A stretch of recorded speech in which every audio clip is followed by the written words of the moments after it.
Hi everyone, in front of me I've got Itel S25 and let me share with you how to change the ringtone on this device. So let's start with opening the settings, and here we have to scroll and find sound and vibration. Here we have to scroll down to find this ringtone section, and you can divide the ringtone between the first and the second SIM card. So let me show you how to change the ringtone on the first SIM card. After tapping on it, you will be transferred to the full list of pre-installed ringtones from which you can choose. At the bottom we've got the option Add Ringtone, which means that you can choose something from the from your own files. And at the top we've got the option None, which means that after choosing it, your device will not use any kind of sound to notify about the incoming call.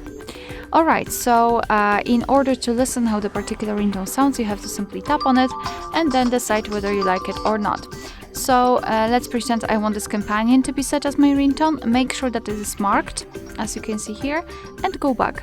And as you can see, it is immediately notified right here, which means that from now on, your device will use the chosen ringtone to notify you about the incoming call. Alright, so that will be all. Thank you so much for watching. Please hit the subscribe button and leave the thumbs up.